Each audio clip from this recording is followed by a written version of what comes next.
I'm back with another Busy Bee sewing project. Today we're making these adorable little crochet dragons, and I'm calling this Crochet for Dummies because if you know how to crochet and you're really good at crocheting, you can just go online and get the instructions. I did not write the instructions. This is simply a video that's going to kind of interpret them for you. So if you know how to crochet, Marjorie, what was her name? Jones or James, I'll type it on the bottom, has done an excellent job of writing up the instructions.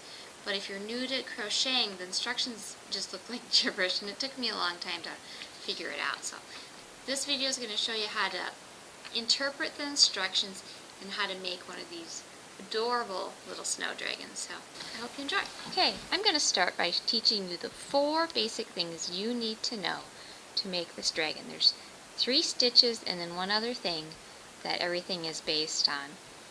And I'm also going to familiarize you with how I'm going to write the instructions. This is a method I developed when trying to teach my daughter. She's 12. I was teaching her how to do this kind of crochet, and the instructions written in the crochet books were too difficult, so I found by rewriting them this way she's able to do it. So hope that helps you.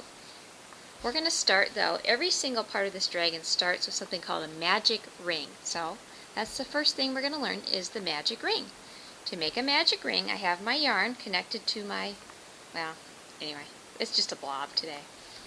I'm using some really thick yarn just for demonstration purposes. When I actually go to make the dragon, I'm going to use just a regular weight with, I think it's an F hook. This one's really big, but I thought you could see it better. Okay. With the end, I'm going to go over the top of my hand, and I'm going to loop it twice around my middle finger like that.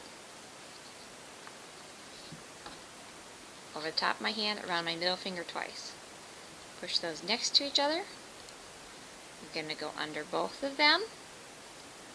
Grab this thread, bring it through, grab my thread again, bring it through.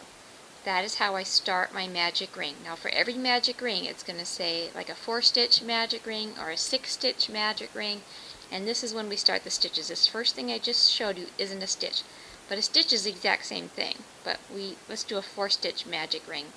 So there's that one. That doesn't count. So this is my first stitch, 1, second stitch, that's my 2, third stitch, and 4th stitch. Now let's go ahead and do a 6-stitch magic ring. It just occurred to me I want to do something later. So there's 5 and there's 6. That would be a 6-stitch magic ring, and you should have 12 or 6 V's. 1, 2, 3, 4, 5, 6. Alright, leaving your hook in there. Now we need to draw this ring shut. I'm going to pull on one of these threads. Oh, it's moving the tail. So I actually want to pull on the other thread, because the first thing I want to do is pull the loop shut. Let's see if we can get it to pull.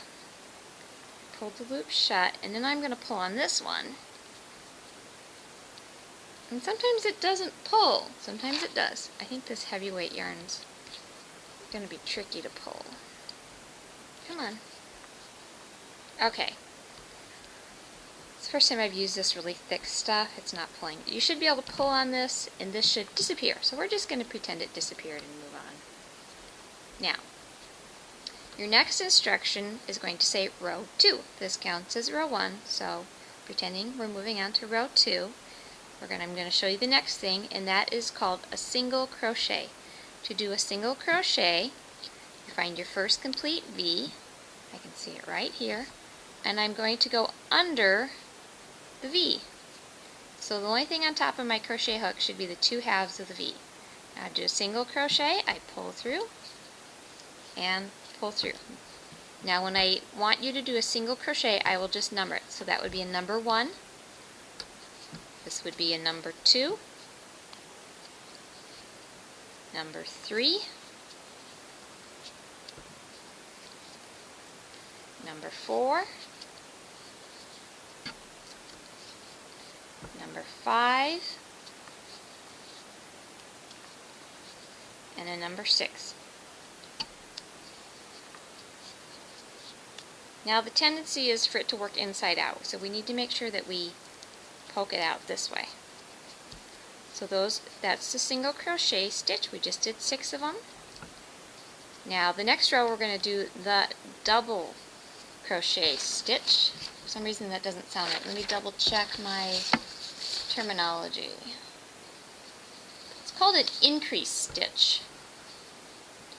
And to do an increase stitch, basically you do, instead of doing one single stitch in your V, you do 2.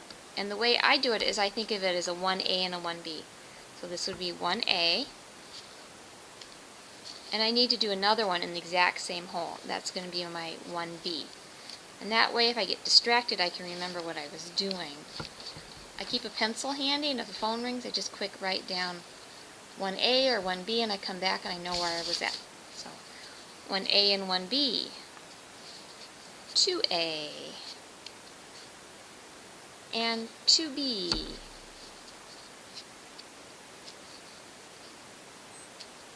And this is going to cause it to fan out. When you're just doing a single stitch, you're going to have straight sides. When you do an increase stitch, it's going to start to get wider and fan out.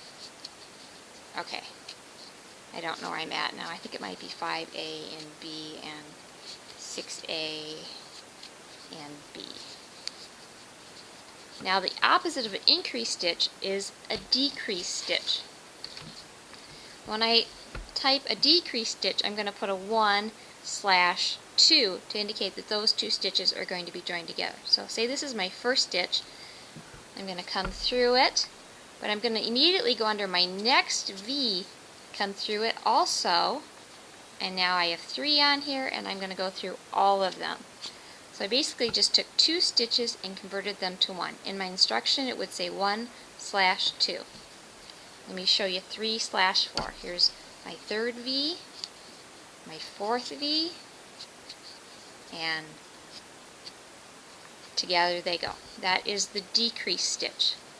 One last thing to teach you, and that is called a slip stitch. I want to cut my thread, and I usually cut it about the length of my crochet hook, because when you go to actually assemble this thing, you're going to want some thread. Cut my thread. I'm going to go in my next V, grab it, and just pull it through both loops, and pull that all the way through. And now, if you tug on it, it won't come undone.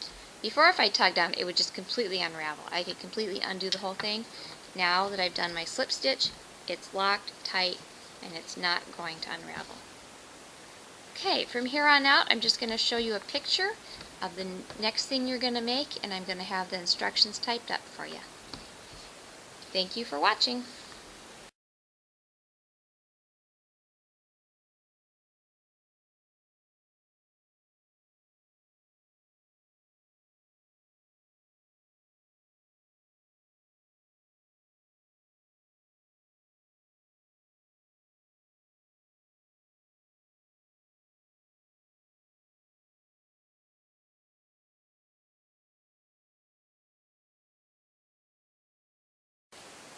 Okay, I wanted to show you real quick how to do the wings, because everything on this dragon is worked in the round except for the wings. That's more of a traditional crochet stitch. This top part is worked in the round, and I'll have the instructions for that, but the flat part here is not a round thing. It's more of a traditional crochet, so let me show you how to do that. Start with your thread, loop it over itself, fold it over, and then we're going to make basically kind of a noose. Now we're just going to do a basic chain, tighten that up there, hold my end there, my rest of my thread. I think we're going to chain 12. So 1, 2, 3, 4, 5, 6, 7, 8, 9, 10, 11, 12.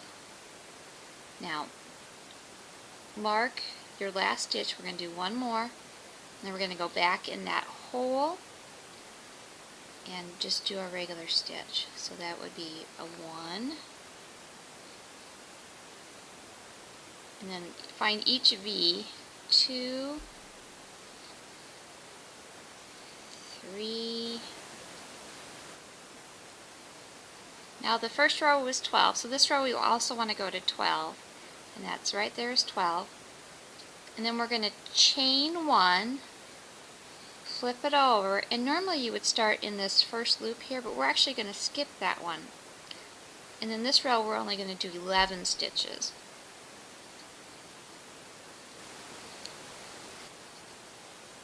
There's 10 and 11's down here on the end. Chain 1, skip the first V, go under the second V's, and now this row is going to be 10 stitches.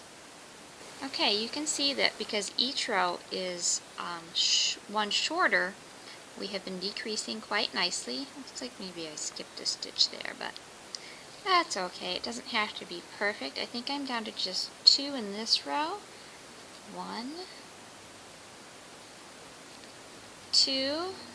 You should be catching the 2 threads of the V, but if sometimes you miss it, you only get 1. It's alright. There's 2, a chain. We're going to do one more somewhere in the top here. This yarn's kind of fuzzy, it's hard to see. I'm going to do a 1 stitch, and then I'm going to do cut my tail, and then I'm just going to bring my tail back through my tip, and that's it. And there you have a wing section. It's almost a triangle. Yeah. Anyway, there you go.